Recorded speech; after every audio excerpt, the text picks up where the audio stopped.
Hello and welcome to another episode of It Came From the Page. And amazingly, it appears that June has ended. I cannot believe that the month of June went by as quickly as it did. And I can also not believe how many books I read. I actually ended up reading about 20 books in this month.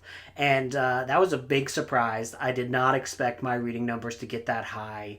Now, to be fair, I was reading westerns and slashers for most of the month, and both of those are very, very quick and very short reads for the most part. I didn't read too many chunkers this month, so that would probably explain why it is what it is. I'm not going to be talking about the stuff that I talked about with my other wrap-up, so this is going to be everything I read past the midpoint of the month, because there's no point in me repeating what I had to say about June on the Range weeks 1 and 2 and the slasher months week 1 and 2. I will start with June on the Range. I think that June on the Range was a very fun month and a fun reading event. I really think that Michael K. Vaughan did a cool idea by just kind of presenting this, because Western fiction was something I had never really explored too much. Now, it was pretty clear early on, by week 2, nobody cared what I had to say about Westerns anymore, so I stopped doing those updates. It went from there was 150 views to my first week, and then by week 2, there's 50. So everyone who is a fan of Westerns don't really want to hear me talk about Westerns, and those who are a fan of horror stuff, which is what I normally talk about, are probably not going to be watching something devoted to Westerns. But yeah, I read a lot of Weird West tales, and I thought it was an interesting experiment. I don't think I'll ever do such a concentrated read through of Westerns again. Next June, if June on the Range happens again, I'll limit it to 3 or 4. I think that some Western stuff that I will that I really enjoyed, I will pepper through in future reading months as I go. I did really have a good time with the Long Arm book and the Lone Star book that I read, so I'm going to be kind of collecting those as we go on, and just kind of reading the odd one here and there, especially because those ones are obviously they're 25 cents most of the time, as at least in my local bookstore. So all of those are super, super cheap, so they're fun to do a quick read through in that regard. The rest of the stuff that I didn't talk about as far as Western fiction goes, I read the audiobook for Ghostwalkers, which is a book that is set in an RPG universe that I've never played. I'm not sure where in the trash compendium things that are D&D tie-ins as far as books go end up, although I would argue that it does make for a good outline for trying to tell a story, because you already have a very well thought out, very cohesive universe that you can kind of set a tale in. And all RPGs, if you've never played them, they're basically, the worlds are set up so that they're really easy for a person to tell a story within them. So they've already got all this built-in conflict and all this built-in story behind the worlds that they're built into, and that's so that when you DM, which is you're the dungeon master leading people through a journey, you have a very easy time to formulate your story. So I do think that it is very interesting and unique to kind of read a tale set within an RPG universe. I don't know if I'm going to do this often, but I don't think that I will be opposed if I see a cool looking book that happens to be set in an RPG universe. Like I said, Deadlands is a Weird West tale, basically, and it's very interesting. It's very interesting. There's a lot going on in this universe. There is basically a huge earthquake that shattered and destroyed most of California, so that there is a bunch of weird West stuff happening in California because the earthquake opened up gateways to other worlds, basically. The easiest way to describe it. And it is quite interesting. Ghostwalkers, the book, is actually, I had a really good time with this. I thought that Jonathan Mayberry really played around with the tropes of the Western genre quite well. And I only criticize the fact that I think there's a little bit too much in this book. I think that if he had just kind of peppered in a little bit less of the weird Western elements, because you have things like zombies, you've got, oh my goodness, you got zombie dinosaurs, you've got just normal dinosaurs, you've got Western, Weird West steampunk inventions going on, and you have all of this like very interesting, mysterious fauna. You have like world powers that are like trying to take advantage of this thing called the ghost rock, which was like mined throughout this area, and as such you get like giant robots, and like it just seems like, I think that there was a little bit too much going in here. Now, too much of a good thing. I enjoyed the experience of reading this, and I think that there was some really cool kind of playing around with the tropes, but I don't think that it's a must read by any means. If you're interested at all in Weird West, though, this is a pretty great read. So I would recommend it. I had one of my favorite characters that I've read during this month. There's a character called Looks Away, which is an indigenous person who is very British, because he went with a Wild West show to Britain, which is where he learned how to speak English. So he has like a very British way of speaking, and it was just like a very interesting way. And he's like a British scientist basically, and it was a very interesting way of kind of trying to do an indigenous character, but do a kind of a different spin on them. So it wasn't the more racist depictions you get in a lot of westerns. So I thought that was a fun twist on that. But yeah, if you're looking for a fun Weird West tale, I would recommend Ghost Walkers. I also read The Wind Through the Keyhole, which is another Dark Tower book. And if you've never read Stephen King's Dark Tower series, this is a kind of an interquel between Wizard and Glass and Wolves of the Calla. I decided to read this out of order. So I decided, because this is kind of like an interquel, not a lot of plot important stuff happened to the future Dark Tower books. So it is a very fun read in that regard, that you can kind of just save this for after you finish the Dark Tower series and you just want to sit down and enjoy Roland Deschain just kind of telling stories. And that is what the majority of this book is about.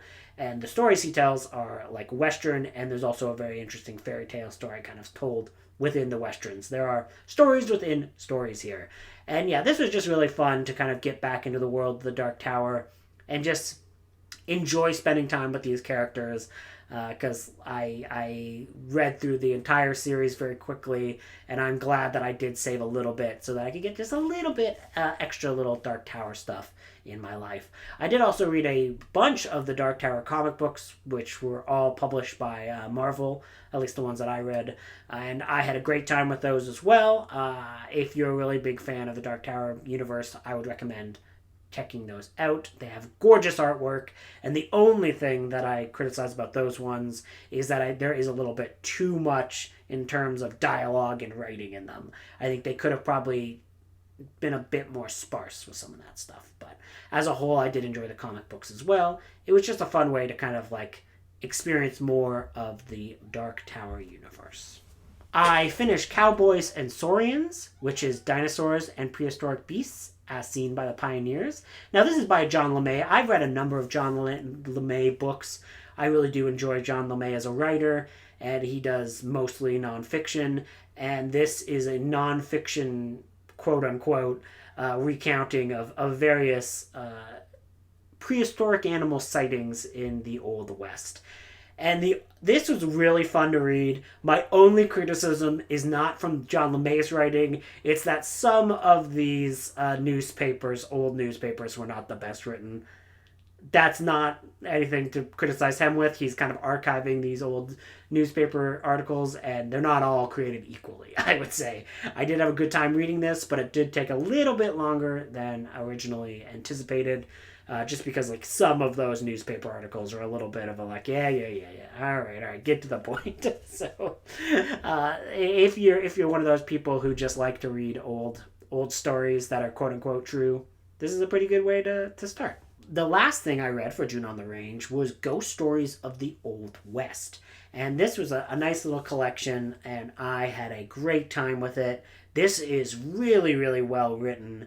Dan Asfar, who writes this tale, these tales is absolutely great. He does a great job of kind of like recounting very famous tales and doing it in a very interesting way that was extremely readable, extremely enjoyable, and I had a wonderful time reading this.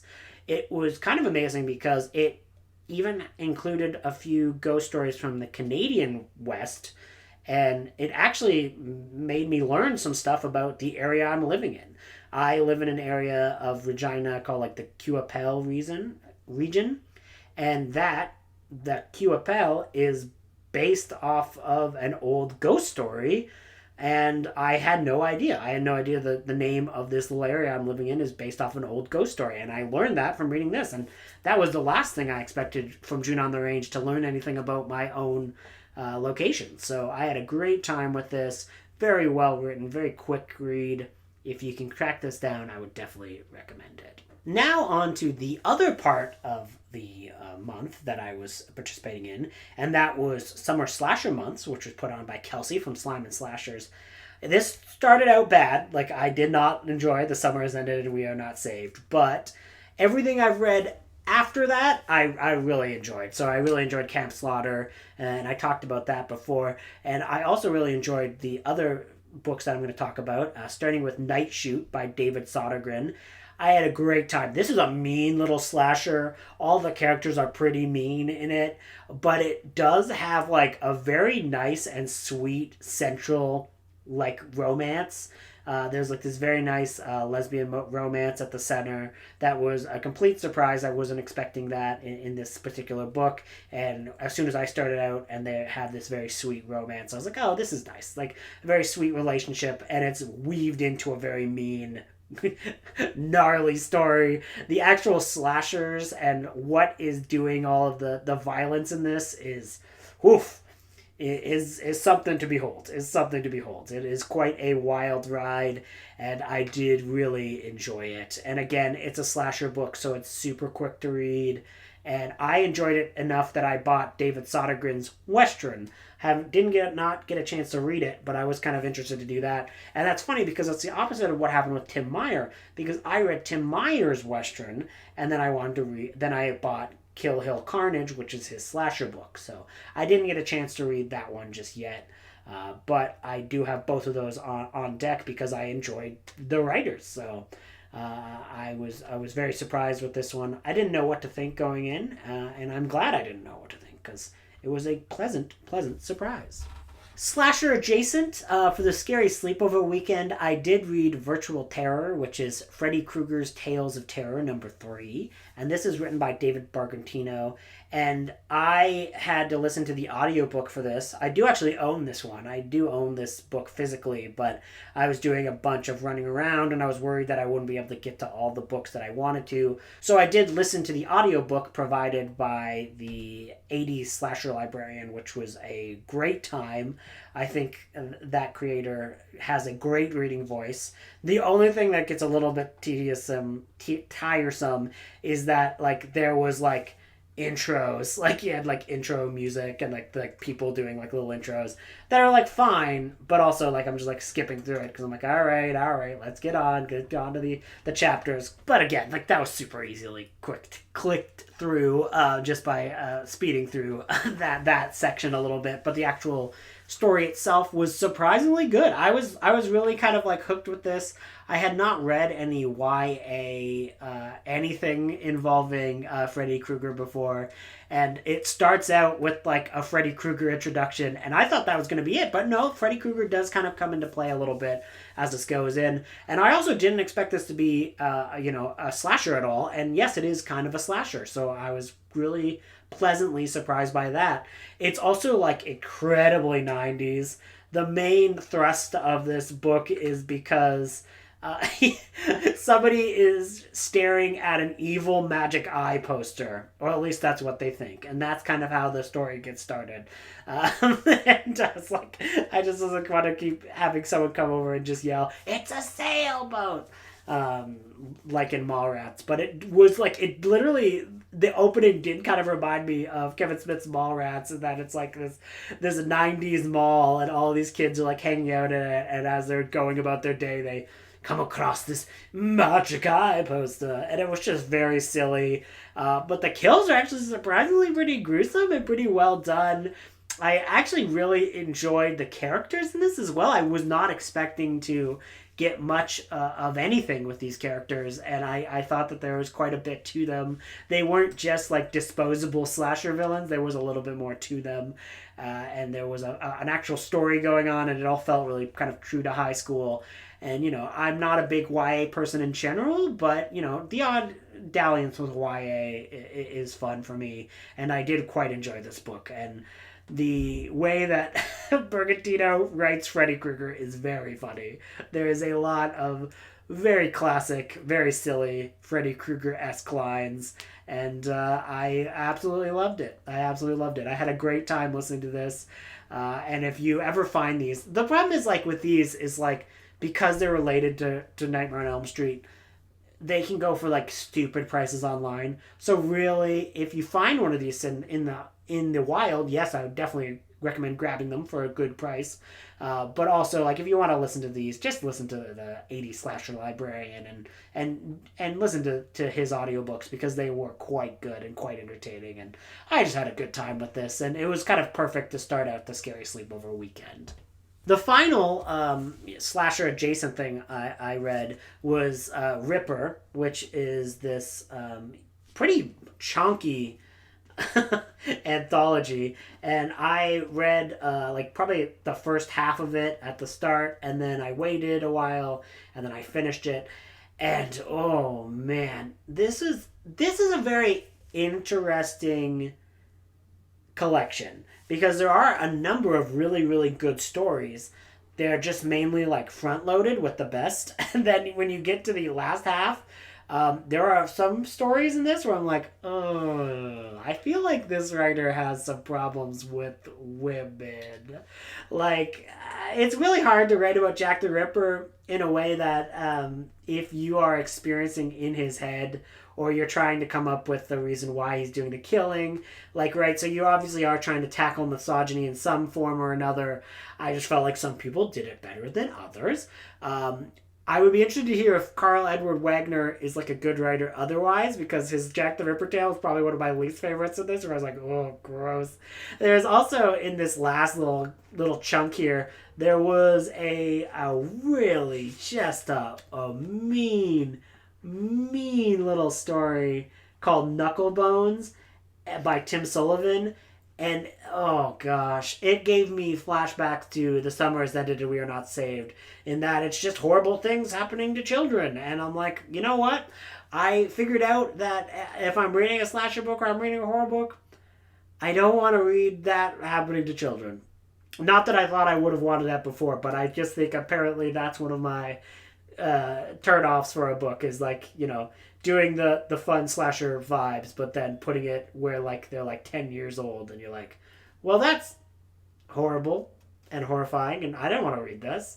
There's no fun in that. It's more fun when they're like teenagers, so you can be like, I remember being a miserable teenager, haha.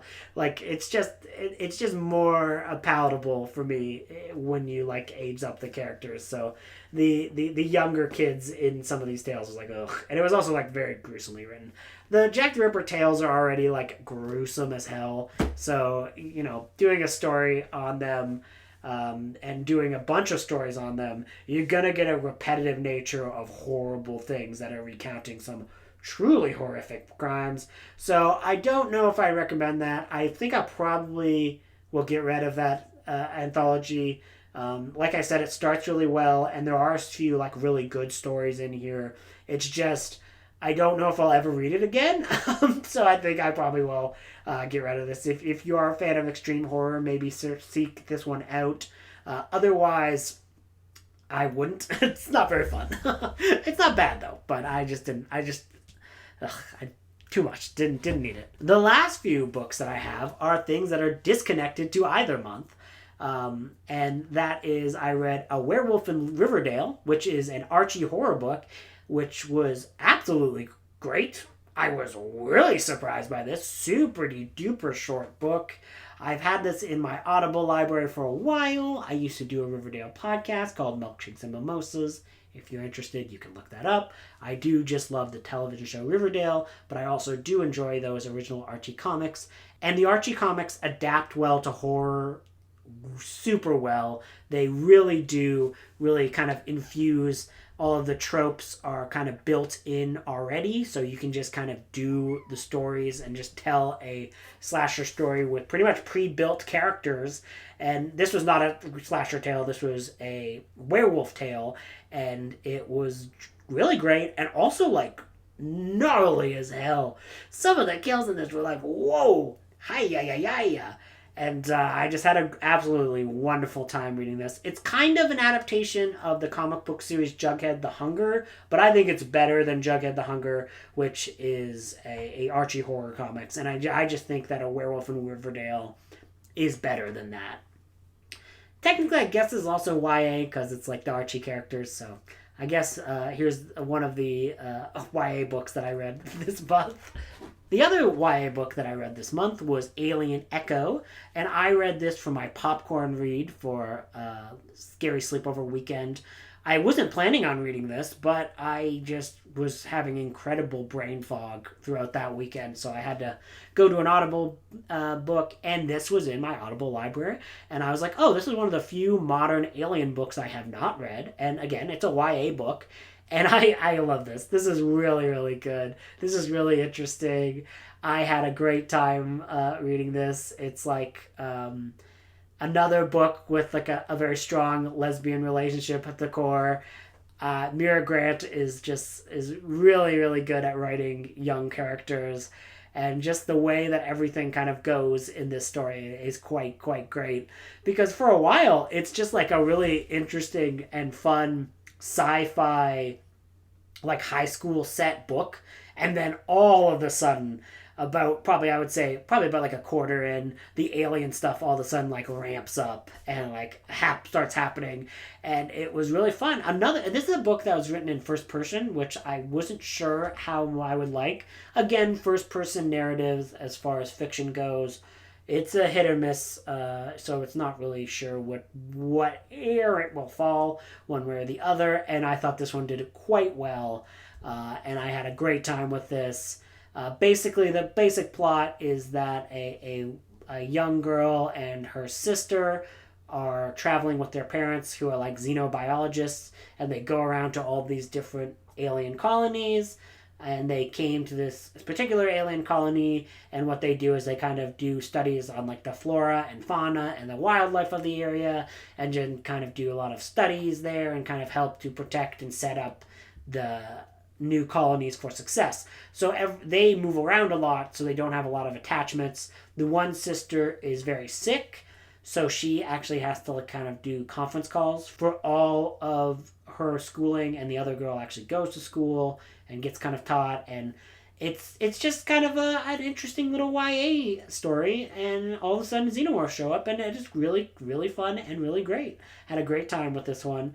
Also, it's one of those books that does a lot of fun stuff with like xenomorphs like infecting non-human species, so you get a lot of interesting like kind of like hybrids of the local flora and fauna. And it was just kind of a blast. I had a great time with this. One of the sisters is actually going to be, I'm not sure, maybe both of the sisters will be appearing in a future book, Alien Inferno's Fall, which is coming out in either July or August. So I figured I needed to listen to this audiobook just to be prepared for that anyways. So I am excited even more so for that book, because this was a great read. So yeah, little YA alien tale. This might be a really good jumping on point if you're someone who's like kind of halfway interested in Alien and you're not sure if you'd be interested in the larger expanding universe. I do think a book like this is a really good jumping off point. So if you're at all interested in picking up any Alien books, I would recommend Alien Echo to be a very good start. And the last book I read, and this is kind of just going to be minor mention because it's going to be kind of like flipping over into what else I'm going to be reading next month. I read Kong, King of Skull Island, which written by Joe DeVito, Brad Strickland, and also John Michelig. This is a great little sequel slash prequel to the original 1933 King Kong. I do think that I'll probably do a full review on this. There is a lot of an amazing artwork in this book that's worth showing off. And it's not a comic book, but it is a book which every few chapters you do get like a beautiful, like full page illustration. So it's a really quick, really easy read, and it is a lot of fun. So if you do find this one kicking around, I recommend picking it up. And yeah, that does kind of flesh into what I'm going to be reading in July. And I'm just going to be reading anything that kind of makes me just feel good. So I just need a lot of like kind of fun, easy breezy, feel good reads. Now, of course, my feel goods will look a lot different than yours, so I'm sure there will be some horror in here. But I'm probably going to be sticking away a little bit from extreme horror, just because Ripper, as I said, was just a lot. There's a lot. And especially at the end of that book, it just hollows you out a little bit, and I want to kind of take a break from that type of storytelling. I was originally going to do Kai July. I'd only read like giant monster and kaiju related things. That could still happen. From my starting of King Kong, and then I'm currently reading a Konga comics. So I do think that there's a good chance that I will just do that anyways, but I'm going to only read things that I want to read and kind of do like a mood reading thing. So no set TBR by any means, because Garbagus is coming and there will be a set TBR then. So I'd love to hear what you guys have read. Have you guys read any of the books I talked about this month? And I hope you guys had a good time. Did you guys participate in any of the events? Anyways, I'd just like to hear what you guys have been reading and how that reading has gone. So thank you guys, and have a great day. Goodbye.